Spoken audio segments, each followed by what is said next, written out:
આજે ટીઆરપીની ઘટનાને બરાબર 79 દિવસ થયા અને આ 79 દિવસ દરમિયાન મીડિયાના મિત્રો, પીડિત પરિવારો, વિપક્ષ તરીકે અમે સતત એક સુરે એક જ માગણી કરી રહ્યા છીએ કે એટલીસ્ટ આ કિસ્સામાં તો ન્યાય મળવો જ જોઈએ।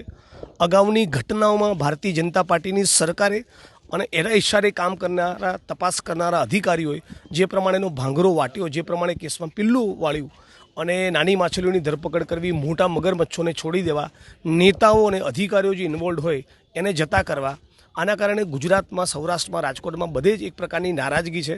પીડિત પરિવારોના સમર્થનમાં રાજકોટ બંધ રહ્યું, પોલીસ કમિશનર કચેરીનો ઘેરાવ કર્યો, શ્રદ્ધાંજલિના કાર્યક્રમો કર્યા, રેલીઓ કરી, આવેદનપત્ર આપ્યા, તમામ પ્રયત્નો બાદ પણ સમજાતું નથી કે રાજ્યની સરકાર આટલી કેમ જડ બની ચૂકી છે। પીડિતોની એક પણ માગણી નહીં સ્વીકારવી, આ તો કયા પ્રકારનું વર્તન છે સમજાતું નથી। એટલે આજે ફરી અમે લોકો આ વાતને લઈને નીકળવાના છીએ। અમારી પદયાત્રા સતત ચાલતી રહેશે, ગાંધીનગર પહોંચીશું। જે લોકો યાત્રામાં છે, યાત્રામાં નથી જોડાયા અને તમામ પ્રકારના અત્યાચાર, અન્યાય અને ભ્રષ્ટાચારનો ભોગ બનેલા તમામ લોકોનો ગુજરાતની વિધાનસભામાં અને યાત્રા સ્વરૂપે સડક ઉપર અમે અવાજ બનવાની કોશિશ કરીશું। ગુજરાત ન્યાય યાત્રા ચાલતી રહેશે તમામ પીડિતોને ન્યાય ન મળે ત્યાં સુધી। જે પણ પીડિત પરિવારો અમારી સાથે જોડાયેલા છે એમના માટે અમને પૂરેપૂરી લાગણી છે, લોકો નથી જોડાયા એના માટે પણ લાગણી છે। જે પણ પીડિત પરિવારો ભવિષ્યમાં જોડાવવું હોય એમનું પણ સ્વાગત છે। આવો ગુજરાત ન્યાય યાત્રા એ તમારા પીડિતો માટેની, તમને ન્યાય મળે એના માટેની યાત્રા છે।